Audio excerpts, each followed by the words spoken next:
পহেলা জানুয়ারি থেকে কার্যকর নবম পে স্কেল বেসিক ৩০,০০০ টাকা ভাতা ও পেনশন সহ বড় পরিবর্তন নিশ্চিত। সম্পূর্ণ আপডেট থাকছে আজকের ভিডিওতে। আজ চাকরিজীবীদের সকল খবরের আপডেট সবার আগে পেতে আমাদের ভিডিওতে একটি লাইক দিয়ে চ্যানেলটি সাবস্ক্রাইব করে রাখুন। ২০২৬ সালের নতুন বছরের শুরুতেই সরকারি চাকরিজীবীদের জন্য এক ঐতিহাসিক ঘোষণা এসেছে। ১ জানুয়ারি থেকে কার্যকর হচ্ছে নবম পে স্কেল, যা সরকারি কর্মচারীদের আর্থিক জীবনে এক বিপুল পরিবর্তন নিয়ে আসবে।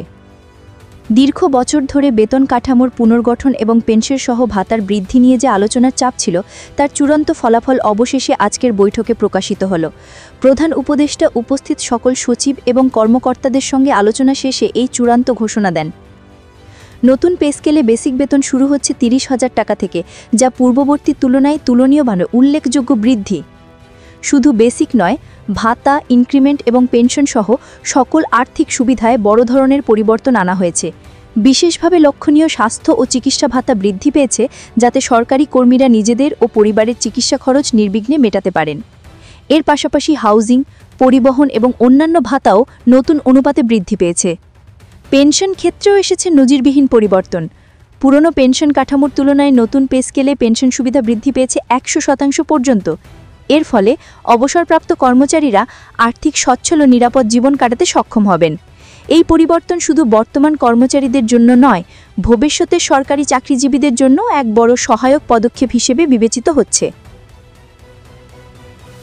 নবম পে স্কেলের সঙ্গে গ্রেড ও ইনক্রিমেন্ট ব্যবস্থাও পুনর্গঠিত হয়েছে। প্রতিটি গ্রেডে বেতন বৃদ্ধি এবং ইনক্রিমেন্টের হার নির্ধারণ করা হয়েছে ১:৪ অনুপাতে।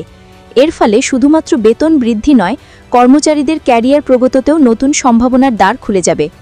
বিশেষজ্ঞরা বলছেন, এটি কর্মচারীদের মধ্যে উদ্দীপনা বাড়াবে এবং সরকারি সেক্টরের উৎপাদনশীলতাকে উন্নত করবে। আজকের বৈঠকে আরও সিদ্ধান্ত নেওয়া হয়েছে যে সকল সরকারি দপ্তর ও প্রতিষ্ঠানে নতুন পে স্কেল দ্রুত কার্যকর করা হবে। সরকারি কর্মকর্তাদের নির্দেশনা অনুযায়ী সকল সংস্থা ১ জানুয়ারি থেকেই নতুন বেতন কাঠামো বাস্তবায়নের জন্য প্রস্তুতি নেবে। এর ফলে কর্মচারীরা মাসিক বেতন এবং অন্যান্য সুবিধা সময়মতো পাবেন, যা তাদের অর্থনৈতিক স্থিতিশীলতা নিশ্চিত করবে। কর্মচারীদের প্রতিক্রিয়াও চরম উৎসাহব্যঞ্জক। অনেকেই সামাজিক মাধ্যমে নিজেদের আনন্দ প্রকাশ করেছেন। তারা বলছেন, এটি তাদের দীর্ঘদিনের চেষ্টার সাফল্য এবং সরকারের পক্ষ থেকে নেওয়া এই পদক্ষেপ তাদের ন্যায্য অধিকার সুরক্ষিত করেছে। এছাড়াও তারা আশা প্রকাশ করেছেন যে নতুন পে স্কেল কর্মক্ষমতা বাড়াতে সহায়ক হবে এবং সরকারি সেক্টরের মান উন্নয়নে গুরুত্বপূর্ণ ভূমিকা রাখবে।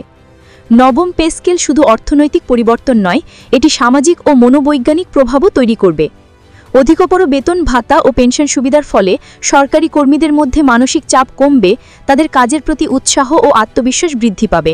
ফলে কর্মীদের মনোবল বৃদ্ধি পাবে, যা সরকারি সেক্টরের সার্বজনীন কার্যক্ষমতাকেও ইতিবাচক প্রভাব ফেলবে। চূড়ান্তভাবে বলা যায়, ২০২৬ সালের পহেলা জানুয়ারি থেকে নবম পে স্কেল কার্যকর হওয়া মানে সরকারি চাকরিজীবীদের জন্য এক নতুন দিগন্তের সূচনা। এটি তাদের আর্থিক নিরাপত্তা, জীবনযাত্রার মান এবং কর্মক্ষমতা উন্নয়নের জন্য এক গুরুত্বপূর্ণ পদক্ষেপ। নতুন পে স্কেলের মাধ্যমে সরকারি চাকরিজীবীরা একদিকে আর্থিকভাবে সচ্ছল হবেন, অন্যদিকে সরকারি সেক্টর আরও শক্তিশালী ও উৎপাদনশীল হবে। নবম পে স্কেলের পূর্ণাঙ্গ বাস্তবায়ন নিশ্চিত করেছে যে সরকারি কর্মীরা শুধু বর্তমানেই নয়, ভবিষ্যতেও আর্থিকভাবে স্থিতিশীল ও নিরাপদ জীবন কাটাতে সক্ষম হবেন। এটি তাদের পরিবার, শিক্ষা, স্বাস্থ্য এবং জীবনের অন্যান্য গুরুত্বপূর্ণ ক্ষেত্রে সহায়ক ভূমিকা রাখবে। দেশের সরকারি চাকরিজীবীদের জন্য এই পদক্ষেপ একটি দীর্ঘমেয়াদী এবং স্থায়ী সমাধান হিসেবে